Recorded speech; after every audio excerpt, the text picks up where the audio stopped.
Hey metalheads, you like tattoos? Of course you do. If you're in the Louisville, Kentucky area, come on over the bridge to Clarksville, Indiana, and get you some ink done at Ageless Art. If ink isn't your thing, they have a piercing studio as well.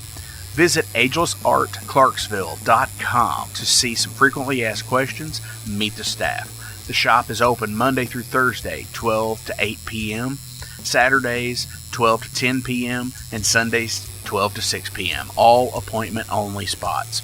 You can set up your appointments by phone at 812-283-1793 or email agelessarttattooandpiercing@gmail.com and someone will get you set up for your first or your next tattoo or piercing.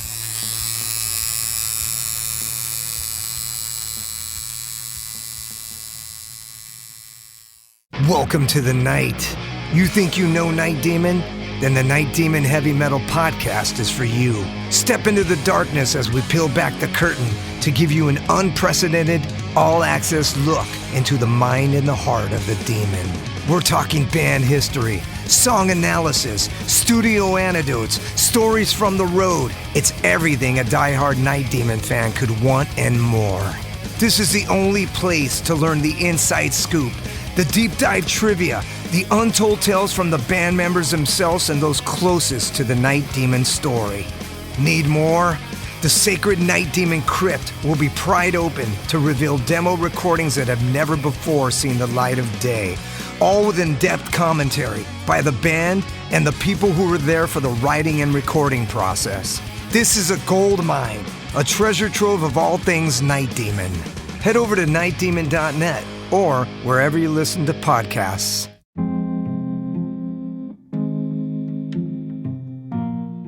What's up, Metal Forge fans? This is Alan Bishop, the alchemist of Indiana's Black Forest and head distiller at Spirits of French Lick.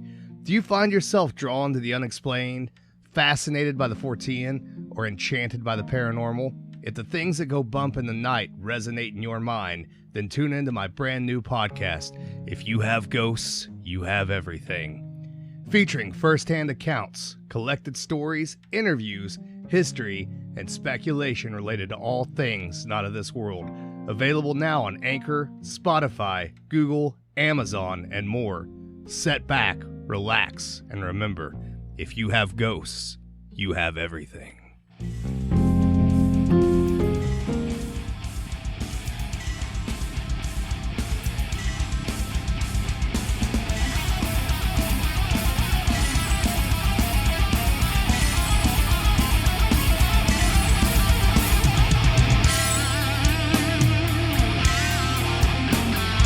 Thank you for tuning into the Metal Forge. I am Mark Jackson and I'm your host. The premise of the show is pretty simple. Awesome interviews and awesome music.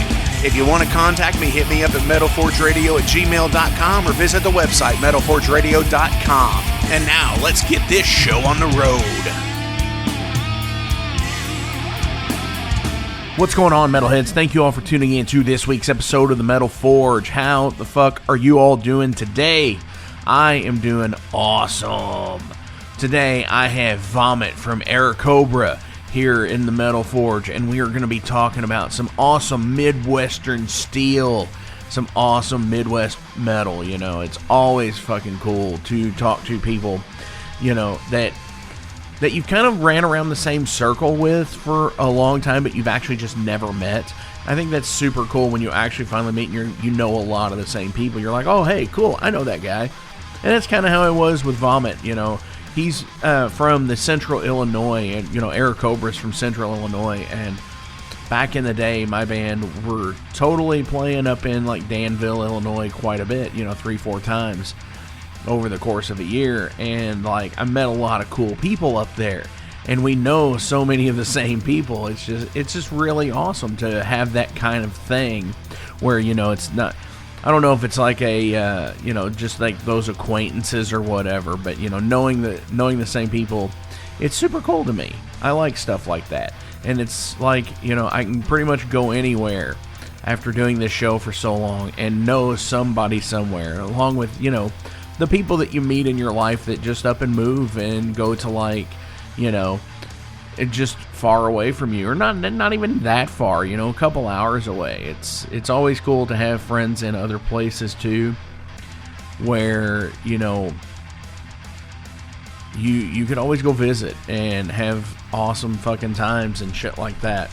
And that's really what it's all about, is just hanging out with your friends and your people that you care about, and listening to kick-ass fucking music and having some kick-ass times, you know. That's really all it's about. And, you know, if you want to have a couple kids or whatever, what the fuck ever, right? So today, like I said, it's an awesome episode. I really enjoyed talking with them. I really enjoyed playing with these guys at Blades of Steel back on October the 7th. Super rad show. They put on a killer performance. Just love seeing them. But Jason Gardner is back from the Heavy Metal Wasteland, and he is here today. He's going to be talking about Sumerlands. And, you know, this is a band that I've seen, like, a lot of hype on here, like, recently. I need to jump in and actually, like, really check these guys out, because, you know, they've really been catching a lot of traction here soon. Or recently, rather. I don't know what I'm saying. It's late. By the time I'm recording this, it's super late. You know, whatever. So, you know, I did say a lot during the pandemic that, you know, you need somebody to talk to, hit me up. I will talk to you, you know, just if you ever feel down and depressed, you know, that everybody goes through that, and there's no shame in that. And, you know, I'm no stranger to it either. And just know that, you know, everyone's out there. We're all fighting the same fight individually. And, you know, people get down, people get out. You know, it sucks, but, like, you're never alone. Yeah, I mean, yeah, you might feel like you are, but, you know, if you ever need anything, just shoot me a message at metalforgeradio@gmail.com, or hit me up on Instagram. All of the handles are the same, Metal Forge Radio.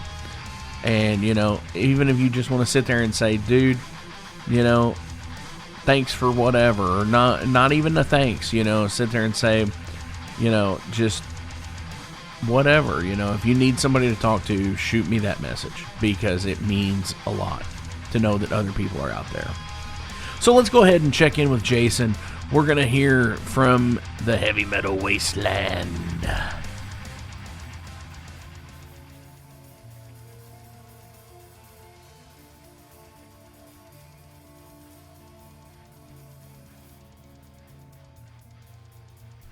Hey everybody, welcome back to the Wasteland. Hope you've been well since last we spoke. And it seems that I've gotten a little behind on my album recommendations. So today I'm going to double up for you and recommend two albums on the opposite sides of the metal spectrum. First one is the band Sumerlands from Philadelphia area. They are on Relapse Records. This is a side project of some of the members of Eternal Champion, so you can probably imagine how this mostly sounds. It's power metal, but it has a pretty good 80s edge to it. You know, a lot of keyboard, a lot of the big harmonies, catchy harmonies, stuff like that. So if you are into power metal, I would highly recommend this album. I like it a lot. This is in my album of the year contention, along with a few others I really liked this year. If you are wanting to catch this band live, I think this is more of a recording project than a touring project, but they do play the occasional one-off fest, so keep an eye out next year for the you know, the bigger underground metal festivals. They probably will play one or two of those. So the next recommendation I got for you is the band Coffintorcher from the Greenville, Spartanburg, South Carolina area.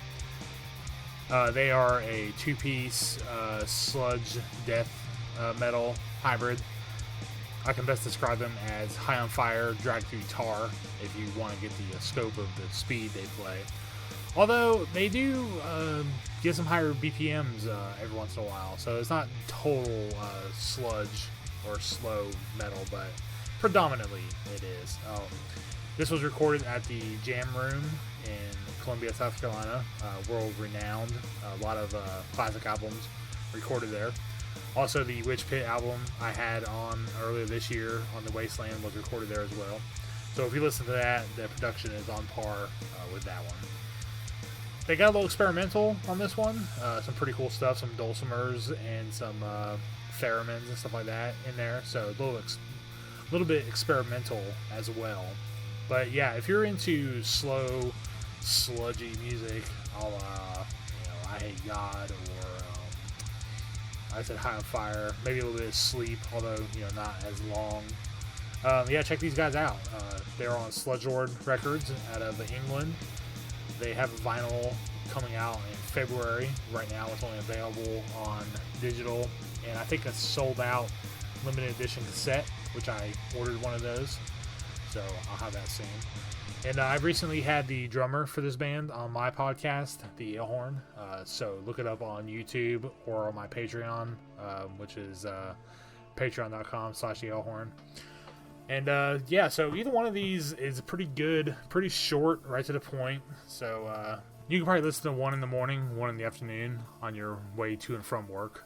Like I said, 35 minutes or so each. And so that's all I got for this week. Hopefully you have discovered something from the Wasteland. If so, please let me and Mark know. We love to hear comments and feedback. Whether it's good or bad. It's what keeps you going and helps you get better. So as always, guys, stay safe, stay heavy. Thanks again, Mark, for giving me a few minutes to tell your listeners about my albums I think everyone should know about. And also stay warm. It's starting to get pretty damn cold out there already. And as always, guys, we'll see you next time. Take care. Dude, Jason, thank you so fucking much. That is awesome. Sumerlands, I didn't know was actually a Eternal Champion kind of side project thing, which is really rad as hell. And Coffintorcher, throwing in a double shot there for us this week. Dude, they sound amazing. I'm going to check them out as well. And hopefully we can get some of these bands on the Metal Forge to get some interviews. So let's go ahead and kick this show off with some Airacobra. This is Nailed to the Thieves' Cross.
Shackled and chained, yeah!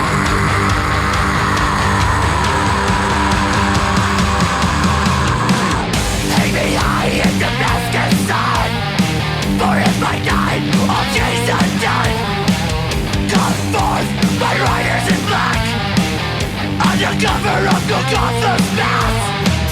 In the power of the spear of spear, the piercing bone and the flesh of the son of sons. Four horse spreads the edge of night to the sound and the fury of my father's side.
All right, metalheads, this week I have Vhommit from Airacobra, and we actually just played with him, and my band Overload, you know who that is, so we just played with these guys at Blades of Steel 2 at Club Garibaldi in Milwaukee for Randy Castor.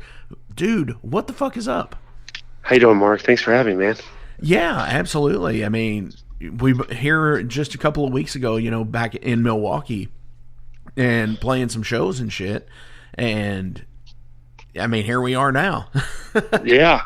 I could tell you're a cool dude. And I was, I don't know if you, from observation, I was having a good time myself. I think I had a little bit too much to drink, but dude, that's like the podcast is like metal, but it's also metal culture. Like, you'd said you'd listen to Beth and Harlots and Hellions, to listen to see what the show was about, but it's all about the metal culture. And I think sometimes, the drink is the metal culture too. I would have to agree.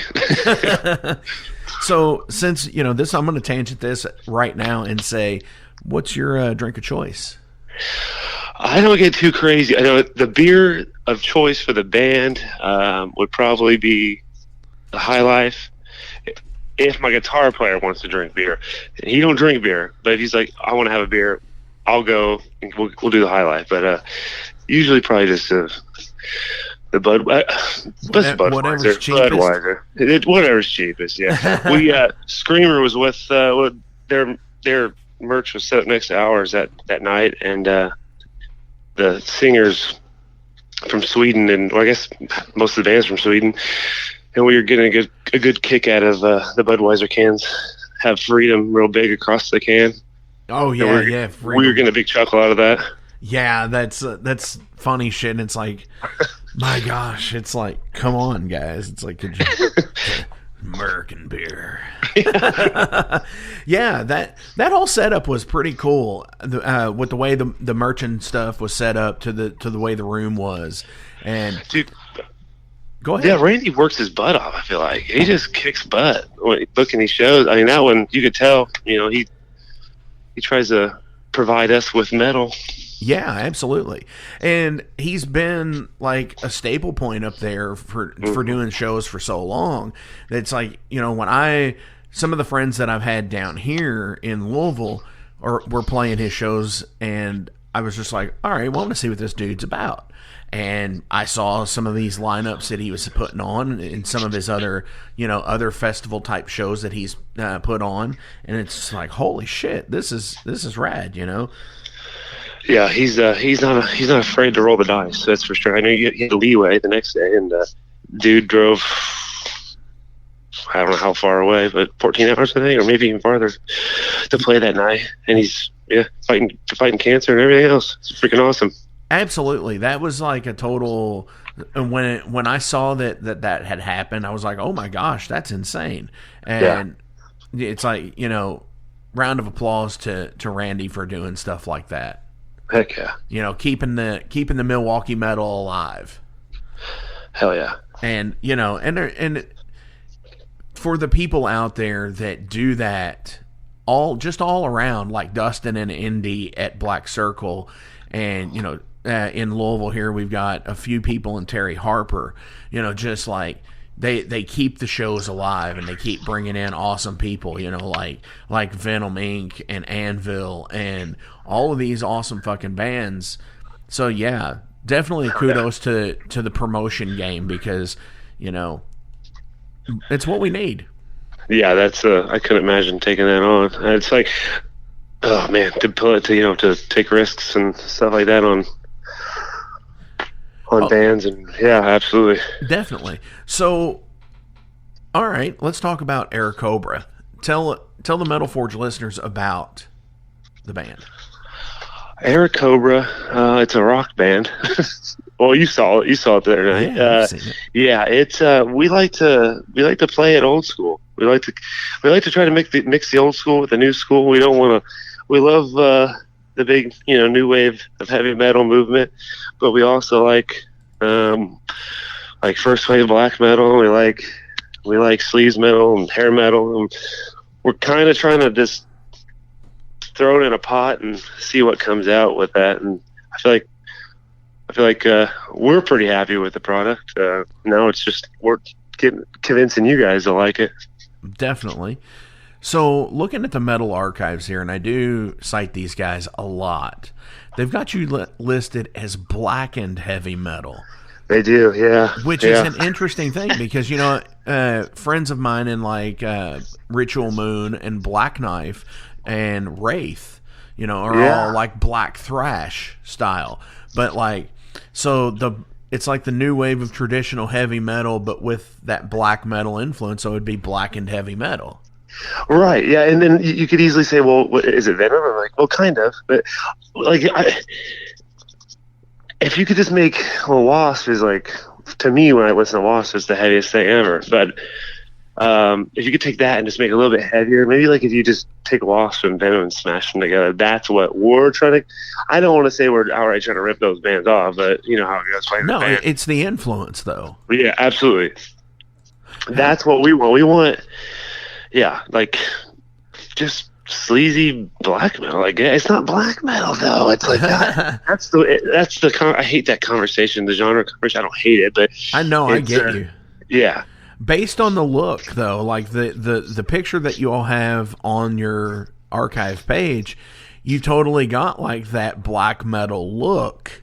But, listening to you guys, yeah, you're not really as black metal as the image, because you've got I guess it's your drummer here where he has the fucking spiked shoulder pad, and like Legion of Doom style.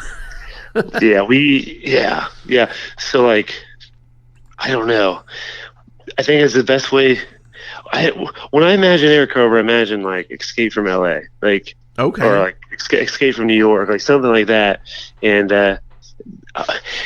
that's probably the most like cringy conversation you're gonna have with your bandmates. Is like, what are we gonna look like? And it's like, well, let's just look like the way we want to look like, and that's what came out. So right.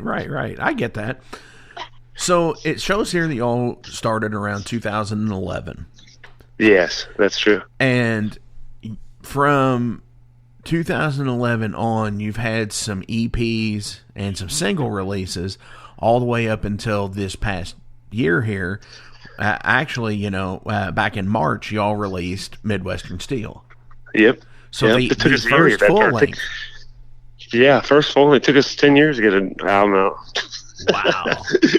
We good thing, because now we have the actual Airacobra lineup. So the official lineup. We've went through a lot of members, and never have we split with any of them on bad terms.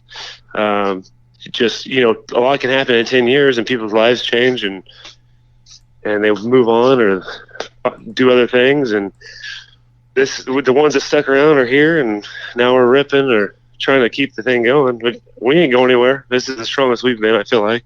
And, I think we're gonna try to do another one next, or we're actually gonna writing an album too currently, because I feel like we're compensating for what we didn't do in the early years. Now we're ready to put our nose to the grindstone and crank some songs out. Definitely. And it says it was an independent release. Is it a total independent release, or did you have somebody do the vinyl for you, or what's up? We had, oh my goodness, I don't remember who did our vinyl. That's why I need my guitar player on these phone calls or these things. Yeah, we had a company out of Europe do our pressing for the vinyl. We did that ourselves, or we didn't do it ourselves. But okay, so when you're asking if we did everything ourselves, no, yeah, we had another company do the vinyl.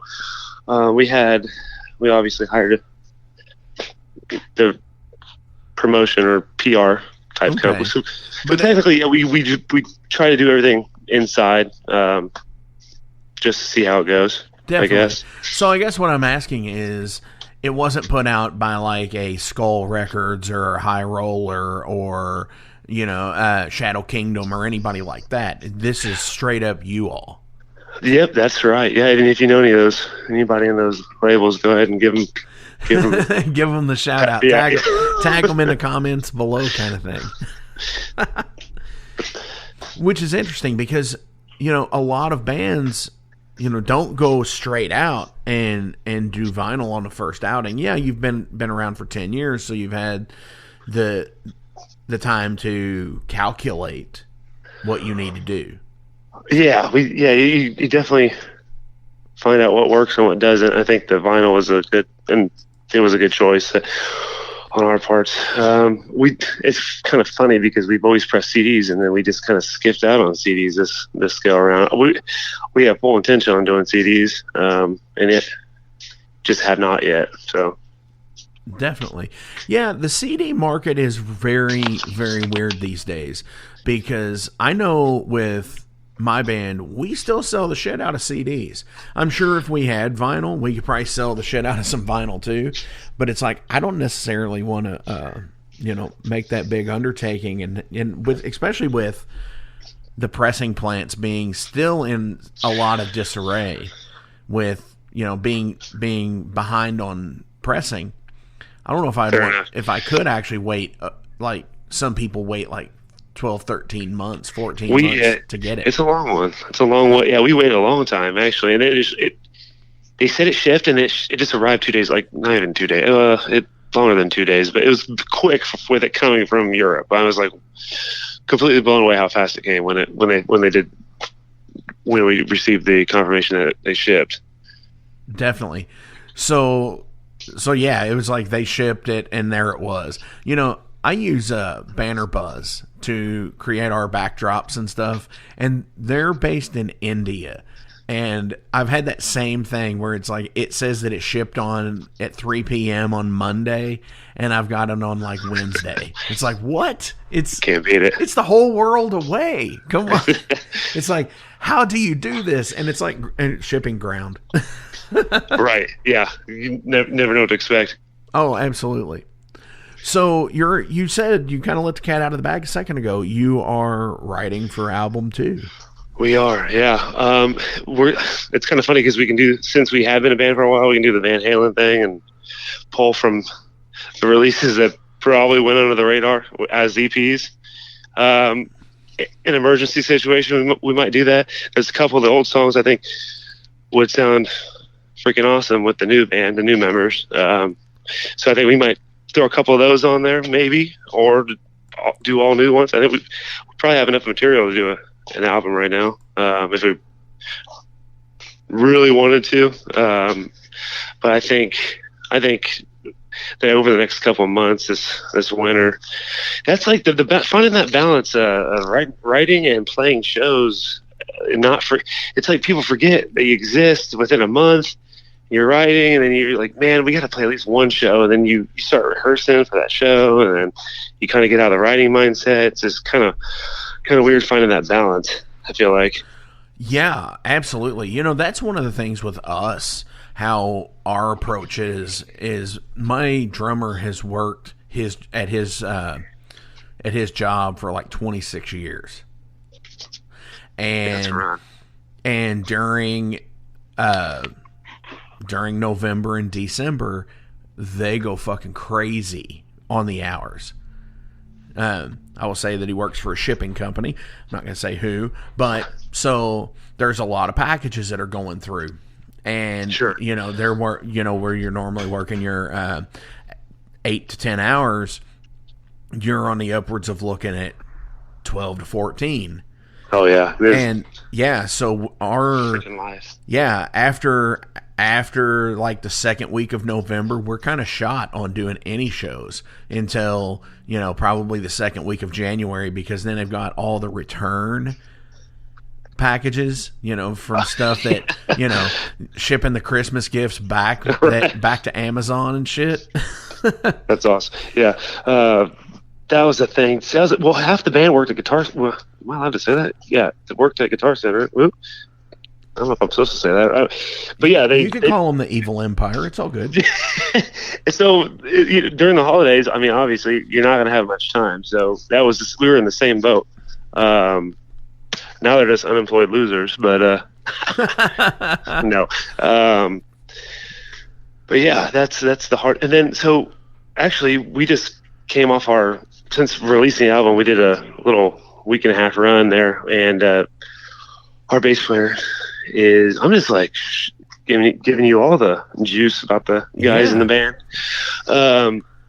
Works for the school district, and so he was pretty hammered on time, and we had our good buddy Chris from his one man black metal thing, Passchendaele. He filled in for us, and he's been kicking butt, and luckily our bass player and him actually get along pretty well, and he was kind enough to show Chris the songs and stuff, and and then it works out. See, that's awesome that you can do that, and you have somebody there who can pick up and take over if like somebody can't make it. Right, absolutely. And, I think that should be a more normalized thing. Yeah, you got your core group, but, it's not like, they're a fill-in member. It's not like they're an actual part of it. They're just there to help you guys out, or to help somebody out. Exactly. It's like being married to 3 dudes, or if you have a female in the band, it's like just so complicated. So sometimes the interpersonal dealings, but luckily we all pretty tight, so it works out. See, and that's real brotherhood right there, is, being able to look past anything like that and say, well, dude, it's not like you're being fired or nothing. It's like, we get you, we get that you can't do it because of work. However, this is with the opportunity we've got. Show must go on. Exactly. See, and that's, I think that should be, like I said, I think that should be a more normalized thing. And unless it's somebody who is a super integral part of the band, like you're the vocalist, and obviously this is, your thing. This is your baby as it is. So that might be a little bit weird. Yeah, I don't think that I wouldn't. First off, I don't think I'm trying to. How do I say this without? Missing a show. It's probably the last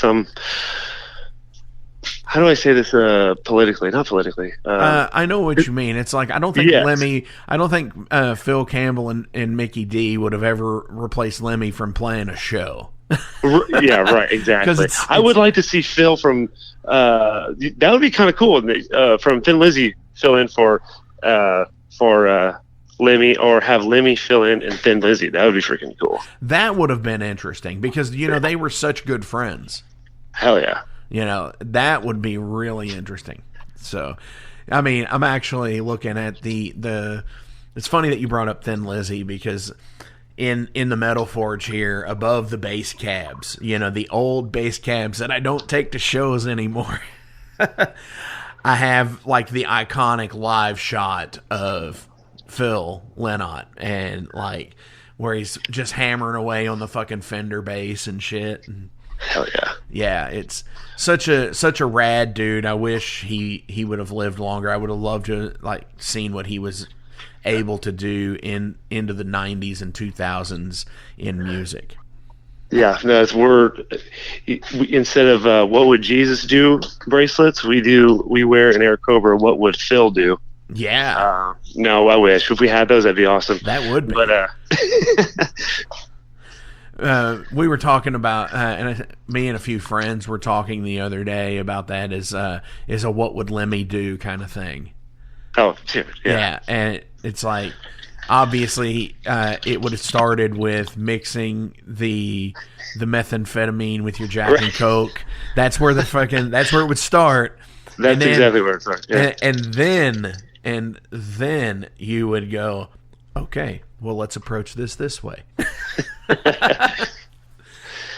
That's what, man, I really messed up and didn't get to see Motorhead live. I was a different place, I think. I don't know when I don't know. Yeah, I only got to the once. I only got to the once, and it was 3 months before he passed. And I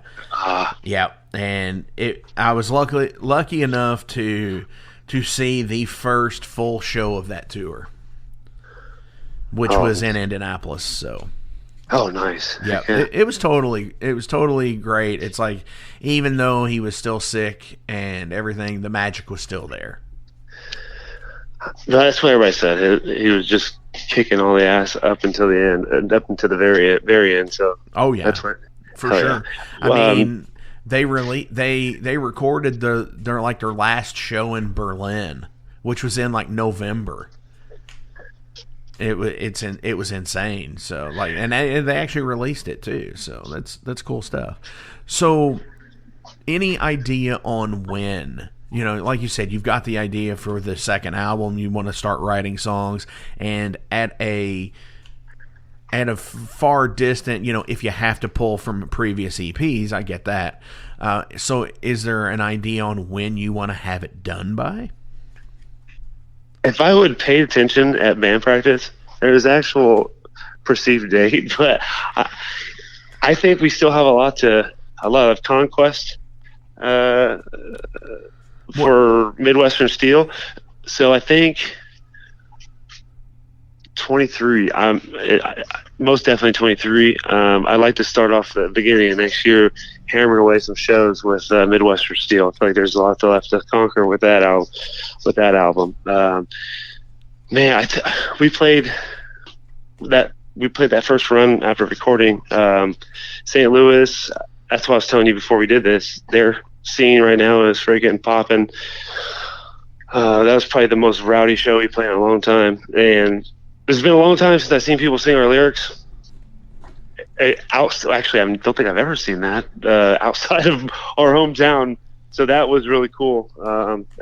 3 hours away, but still, I was man, St. Louis has got it going on with metal, that's for sure. Definitely. I will say this, that blew me away as well, because playing at Blades of Steel, seeing, the few people that were in there, and there was one chick that was standing up next to the stage, like right in the line of fire type stuff, singing one of our songs, and I was like, holy shit. It's like, she knows the lyrics to my song. It's like, when we're 8 hours away and stuff, and it's like, that's awesome. And then talking to her after the show, she's like, yeah, I listened to Gunslinger, and I listened to like everything you guys put out on Bandcamp, and it was like, this was my favorite song. I was hoping you were going to play it. And I was like, fuck, that's awesome. Thank you. That's why we do it, right?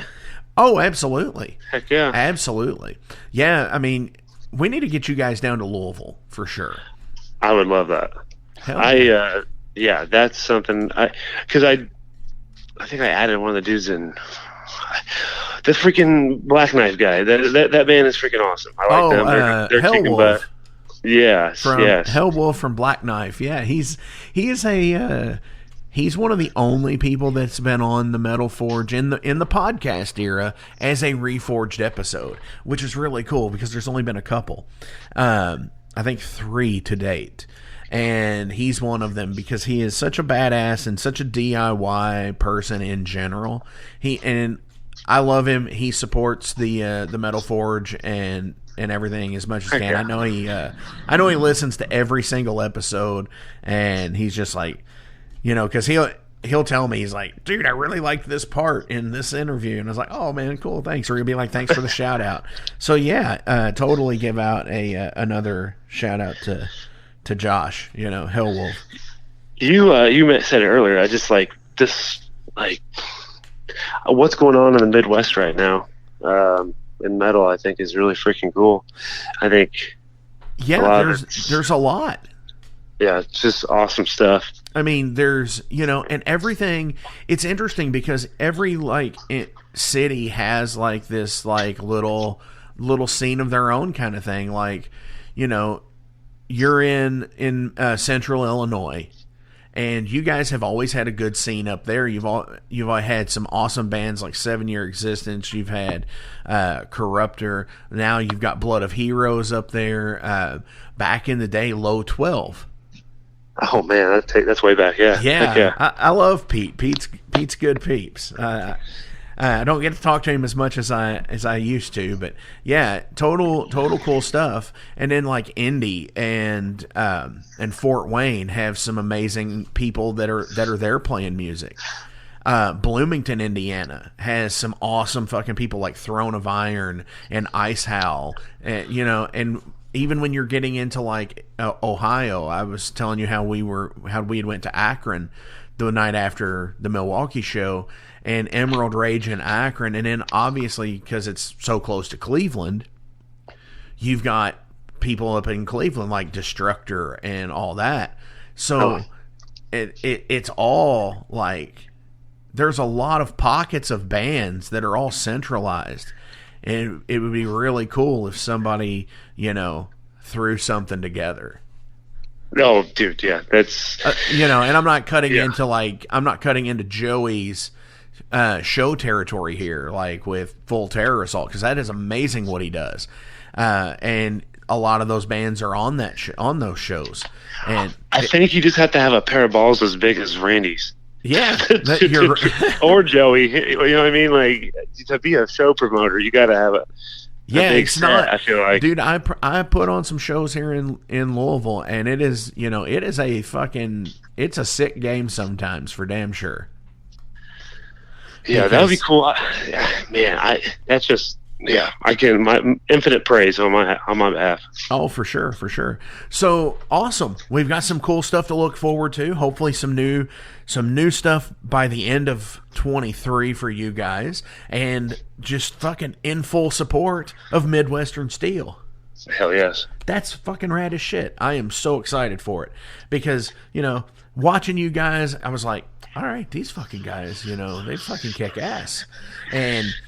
Yeah, for sure. Appreciate that. Definitely. So I want to get into some general profile questions about you as a person. These are pulled from a deck of cards. Let me do the Airheads thing here. All right. Those sound like cards to me. They do. So these are all about everything. There's no set pattern. You can interpret a lot of these questions into various things, whether it's like, film life, fucking music life, just real life shit. Bring it on. What is the last thing that you've done that you're extremely proud of? Midwestern Steel. That was like 9 months ago. You haven't done nothing proud since then? I guess not. No, go to the bathroom on the way to Milwaukee. I didn't ask to have a potty break. No. It's like 3 hours. Oh, yeah, I'm kidding. Yeah. But no, dude, I say that in jest because, yes, putting out an album is a huge fucking undertaking. A lot of people don't know what it's like to actually get into the meat and potatoes of that.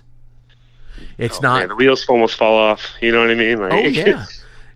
When you're like, why are we writing an album? You know what I mean? It's like when you're working out or doing something like that, you're like, why am I working out? Or why am I driving 5 hours to play this show? What am I doing? Like, that always, anytime you're doing something that's freaking good, probably going to be awesome, you always, it seems like I've run into that so many times in life. Like, why am I like just completely destroying myself to do this?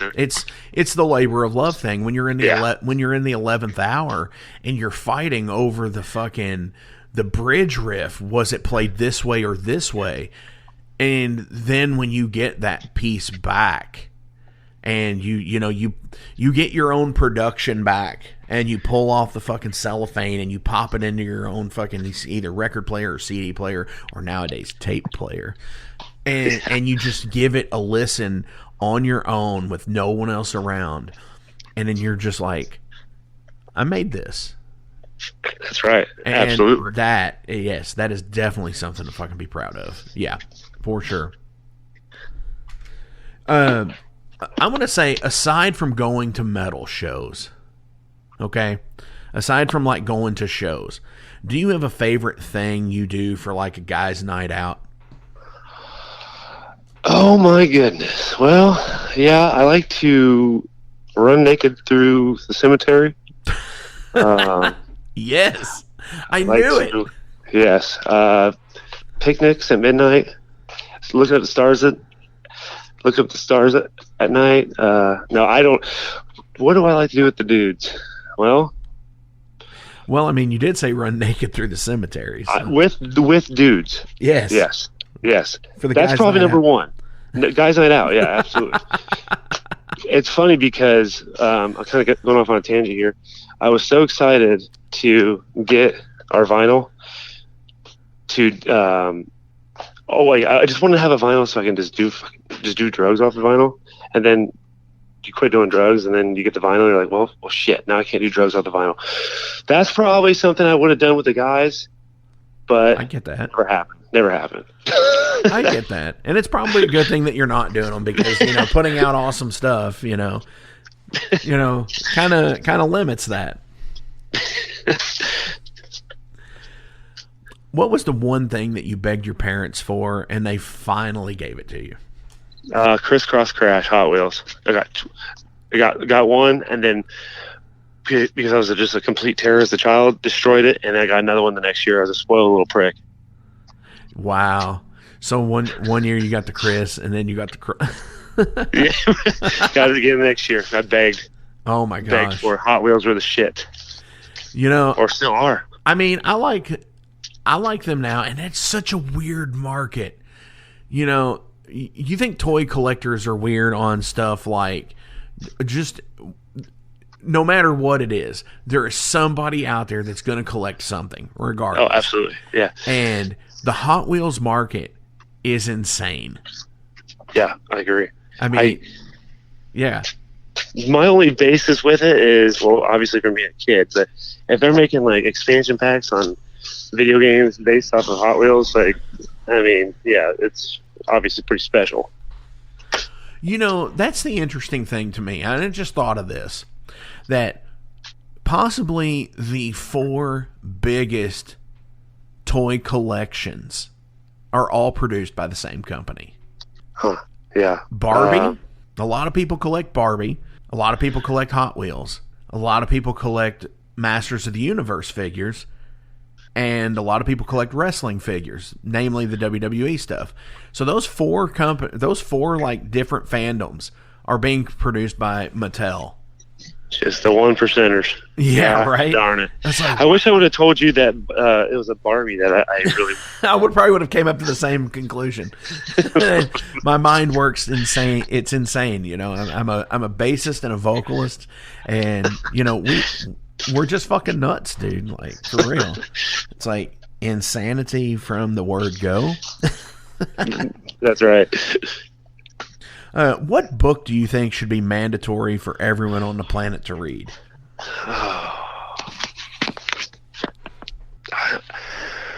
What's his name's The Art of War, that ancient Chinese general? I don't know. I'm pulling that out of there. Sun Tzu, yeah. I pulled out. I have never even read that book, but that's the first one that popped in my head. Seems like one that everybody should read. Yeah. Dude, you know what? That's one thing that I think the only books I can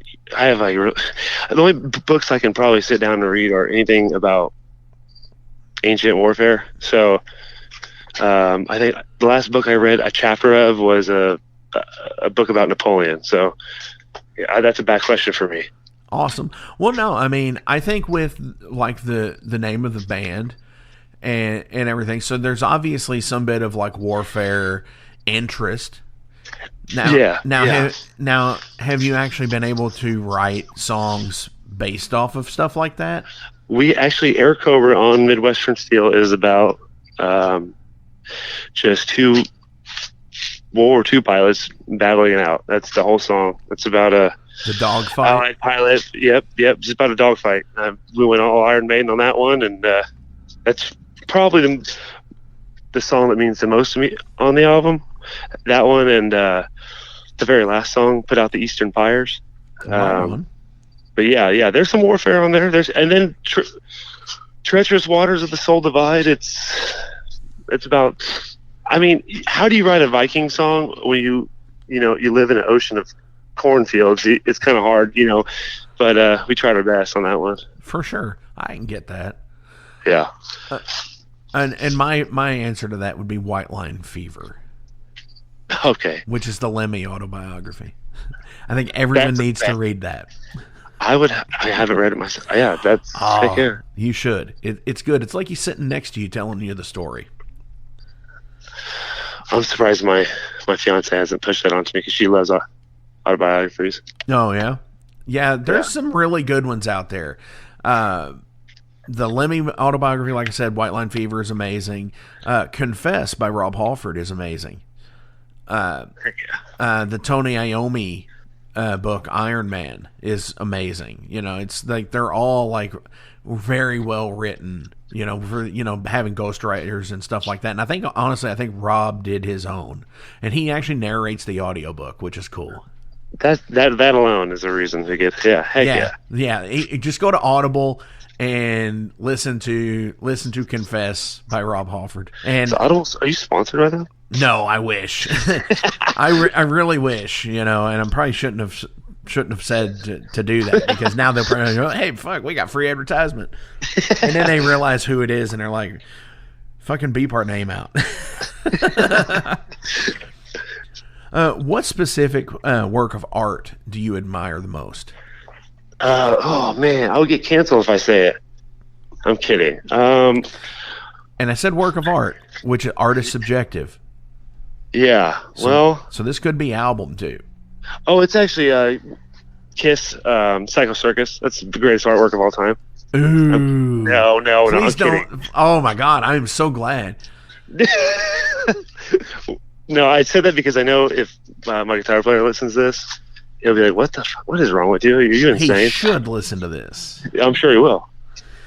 There was somebody. It was an episode just here recently where that album got brought up, and they sang the Psycho Circus like the chorus, and it's like, God damn. That's freaking awesome. You know what? But while you're thinking about that, I will say, while that is shitty fucking artwork for a shitty fucking album, the concept of the album cover was really cool, where it was like the holographic kind of, or not holographic. I had it. I bought that. Yeah. Heck yeah. You know what? I still have a copy. I still have my original copy from 1996. That's my introduction to Kiss. I told my mom, I'm like, I gotta listen. I want to listen to metal, and she's like, okay, well, we're gonna go to the K's merchandise. I don't even know if that was a chain at one point, and I just picked the most absurd thing I could find, and that was it—a holographic like circus freaking thing. And I was like, this is it. This is what we're gonna do. That's funny. That was your introduction to Kiss, because mine was Dazed and Confused. Okay. Because they, at the very end of the movie, when they're all going to have the party at the like the radio tower, they're playing Rock and Roll All Night, and they've got the two statues painted up like Gene and Paul. And it's like, yeah, that's where mine was. I'm going to go on the record and just say, and I'm going to keep that as my answer, as my final answer. Is Psycho Circus? Okay. No. No, I mean, hey. I hope that like somebody hears that and they're like, I wish, like everybody, when you play music, everybody dreams of a little bit of fame, and if there was ever a time that discredits me, it would be that's what I want. I'd want that as a headline. Singer of Airacobra. Psycho Circus. Circus is the greatest piece of art of all time. So you just brought it up. about the whole being famous thing, which plays in directly to the next question: is what is one of the biggest cons you would think of being famous would be? I would say probably being approached by people all the time. For me, I'm really already socially awkward anyway, so I can imagine just being bombarded. Just gonna go get a cup, getting a cup of coffee or something. I think that'd get pretty exhausting. Be like seeing the meme of Danzig where he's carrying the cat litter. Exactly. Yeah, the burden of that for sure. Or that's one of my favorites, but my personal favorite is the one where James Hetfield is like in shorts and flip flops and a white shirt, and he's like, suburbanite dad, holding the Dolce Gabbana bag or whatever. The shopping bag. I just want to get all paparazzi on Watain. I want to follow Eric around in his home, freaking wherever he lives, and just have a camera and be like, I know he's wearing. Yeah, one of those guys have to have comfy pajamas. They can't be going to sleep in freaking leather. I mean, they might be, but in my head, I just want to see. I want to catch one of them in Mickey Mouse pajamas, because that's what I wear. Being a Diz nerd is the proper term for it, I think. But what is it? Diz nerd. Oh. Instead of you're a nerd for Disney, it's a Diz nerd. Oh, I never heard that. Yeah, oh, wow. Yeah, that's actually a thing. They're like Trekkies. They're like Trekkies. They're a group. I think my neighbors are, because they're always wearing Disney shirts, as grown adults. When they come outside, the whole family has the same Disney. They're all wearing mouse ears. Yes. I swear to God, I promise you.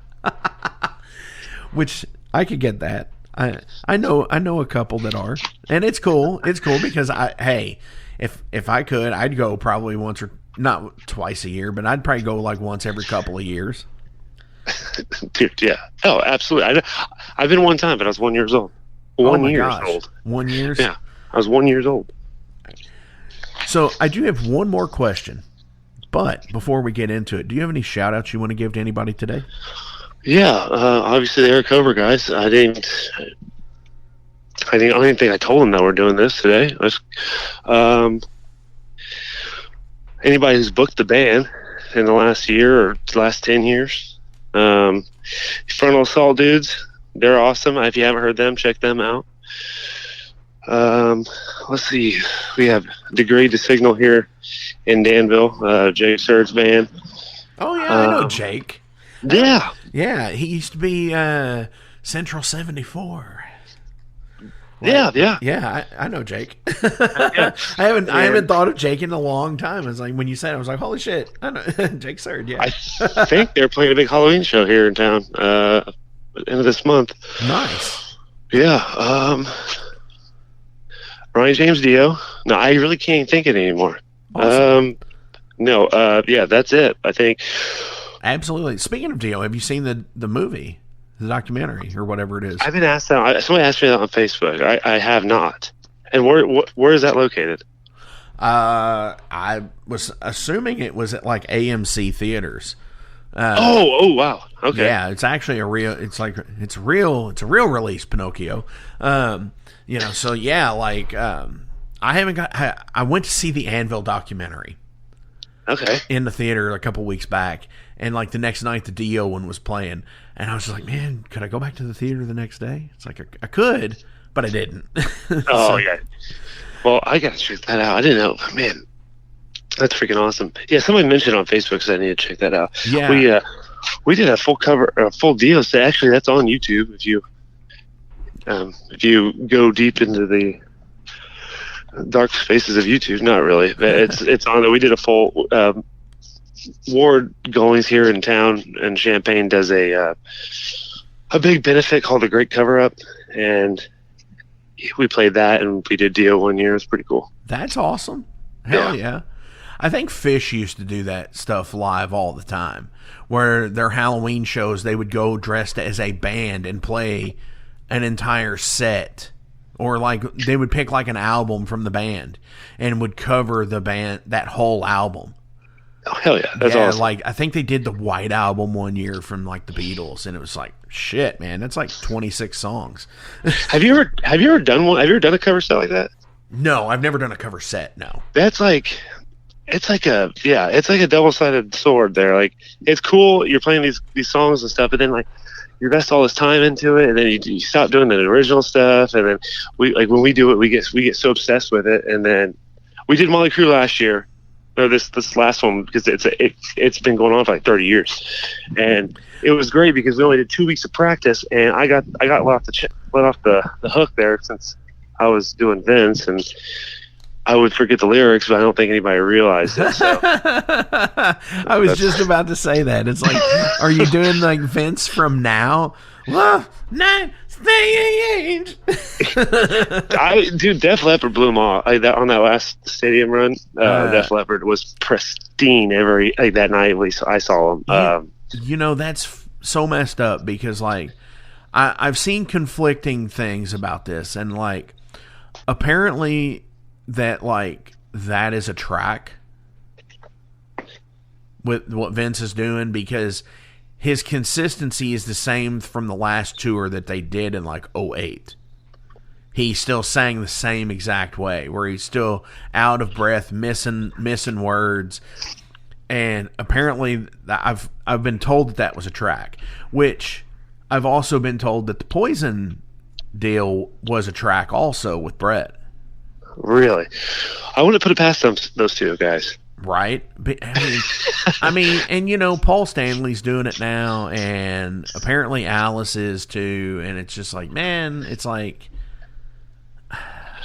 Yeah, I mean, at this point in their career, if they're keeping the legacy going, I mean, I don't ever want your legacy bands like that to die. I just want them to go on forever and ever and ever and ever. Just become androids and let Elon Musk turn them into like cyborgs or something. It's gonna be. I think it's gonna be more like Futurama, where their heads are gonna be in yeah, jars. Right, exactly. Yeah. I mean, to me, I kind of view it as the Two-Face deal in The Dark Knight. You either die a hero or you see yourself you live so long to see yourself become the villain. Yeah, exactly. Absolutely. Singing to tracks is the villain. Yeah. Or lip syncing to tracks is the villain. I'll say that. Right. Yeah. I mean, it's what it is, I guess. I mean, it's what it is. Alice Cooper kicked ass. Yeah, he just destroyed. Always does. Yeah, never fails. So, as always, links are listed below, so please give a like, a share, and a follow. Go to the Bandcamp page, buy merch, support these guys, because they're out there, they're doing it, they're going to shows, 5, 6, 10 hours away at some points, and, they're kicking fucking ass, and that's what metal and shit's all about. So, click those links, buy those CDs, buy that merch, do whatever you can. Party on. Yeah, party on, Wayne.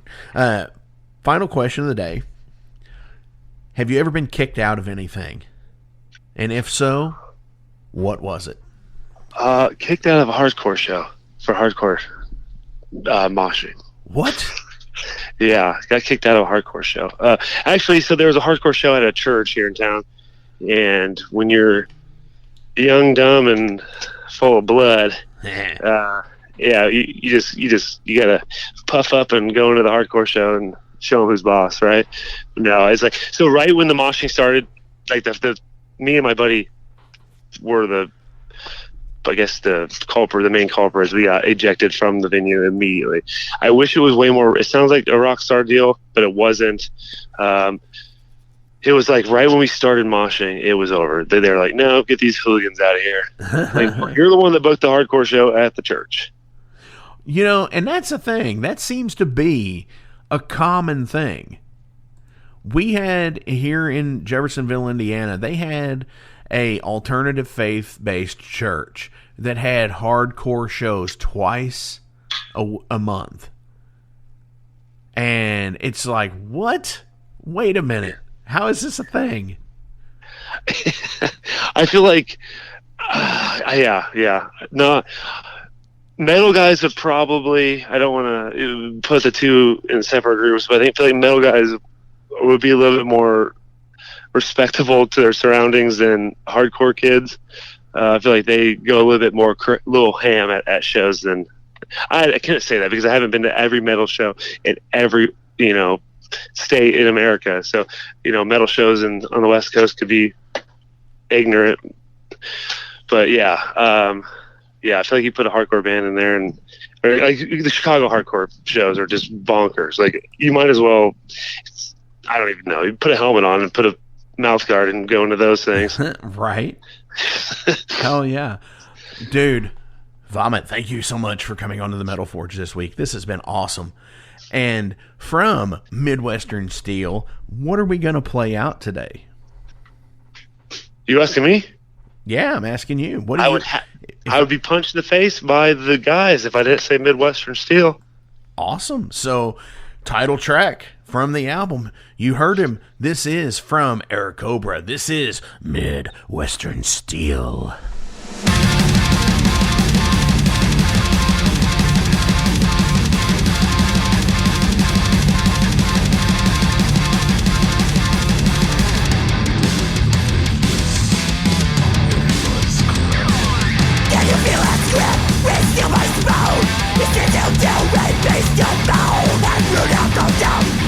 The faceless ones.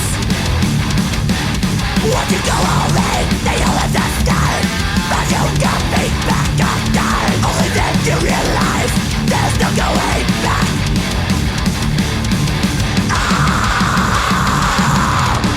Too old to go.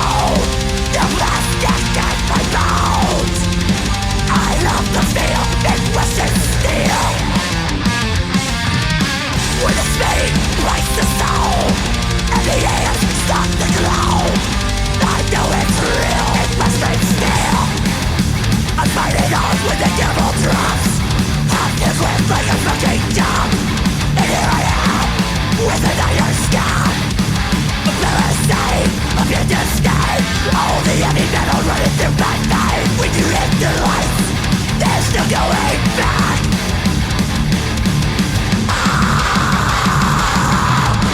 Too old to go. The plastic in my bones. I love the feel in Western Steel. When the speed breaks the soul and the hands start to glow, I know it's real in Western Steel.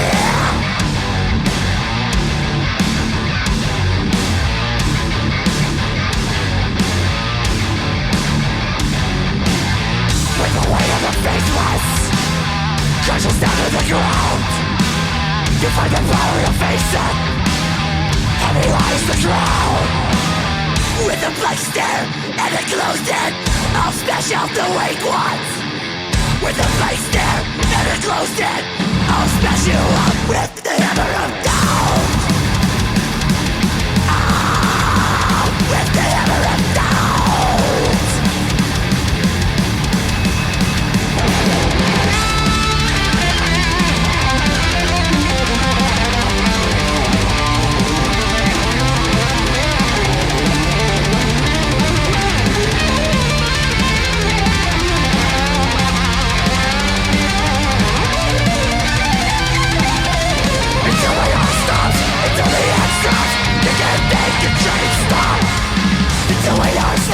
Until the axe drops, you can't make a train stop. You can't make a train stop.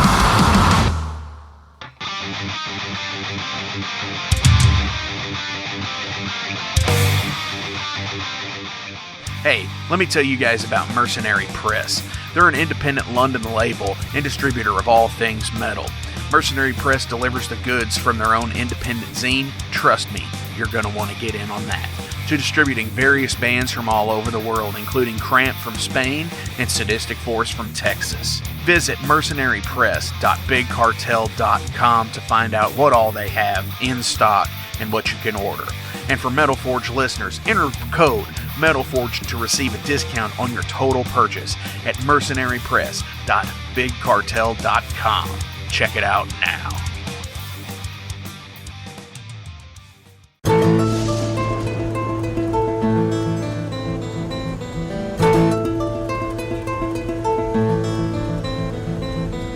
since 2013, there has been a calling from the underground, from the graves of all those unholy, and they decided to make a zine to talk about all of this.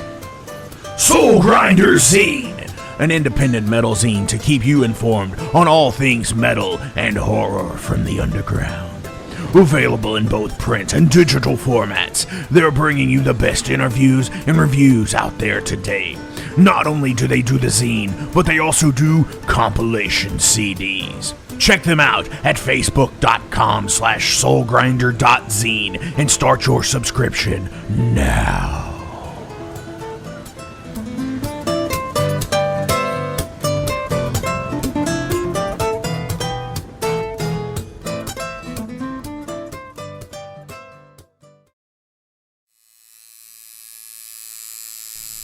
Hey Metalheads, it's with great pleasure I get to tell you guys about a new sponsor to the Metal Forge, Ageless Art, New Albany.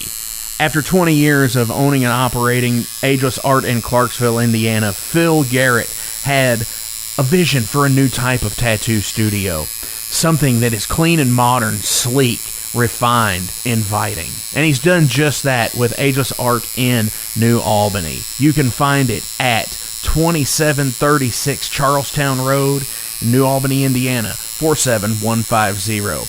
Business hours are Monday through Saturday, 11 a.m. to 7 p.m. Sundays are 12 to 6. All sessions are appointment only, so give them a call and go get you some new ink. Or if it's your first time, go get your first one, baby.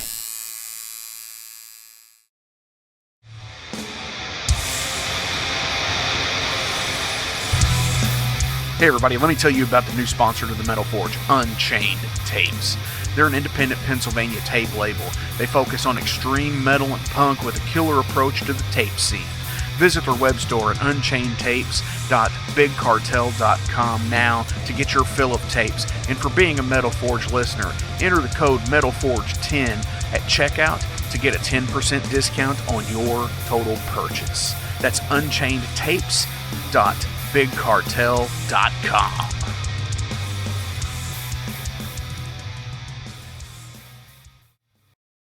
Hey guys, Wrestling Steve of the Wrestling Steve Show here. So if you're currently listening to the Metal Forge with Mark Jackson, then you understand that Mark Jackson has a pretty discerning taste when it comes to music as a whole. You'll also understand that he has a discerning taste for professional wrestling, just like me. My show is called the Wrestling Steve Show. I talk about modern and classic pro wrestling in a completely unbiased, unfiltered way. Be sure to check me out on all available podcasting platforms. That is the Wrestling Steve Show. And I am the host, Wrestling Steve. Just remember, like Confucius said, man who goes through turnstile in Thailand is going to Bangkok. Pro wrestling. It's Gonna Get Weird is the name of the podcast. We're on season 2, so you have a whole season to get weird with Frank Green and Scott Clark. The best part is there's always laughter. Oh, yeah, you just pull that out. We have national touring comedians, NFL stars, rock stars, your local friends. It always gets weird. Weird answers. Have y'all ever snorted coke off of a 78 Pinto? No?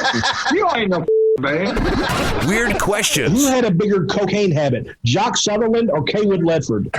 Neither one, because they stopped beating their wives. And weird we never even thought of. Well, no. My friend is on acid, and I sent my friend to go find a payphone so that I can call and turn myself in for murdering this guy and ruin my life. We love all types of people, but we don't love all people. Weird. It's Gonna Get Weird is the name of the podcast. Available everywhere. And thank you to Big X Sports Radio for being a proud sponsor of It's Gonna Get Weird. Frank Green, Scott Clark. Yeah. Hey, thank you all for tuning into this week's episode of The Metal Forge. I want to take a minute to remind you guys about the Patreon page. Over on the Patreon page, we have the tiers set up to support the production of the show. We feature the Down and Dirty, which is just $1. There's nothing special for that one, it just sends me a thank you, because every dollar helps.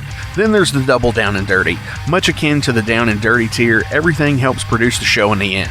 You make your presence known, and I appreciate that more than you realize. Thank you for being a dedicated friend and supporter to the Metal Forge. By selecting that tier, you will receive some cool Metal Forge stickers in your mailbox.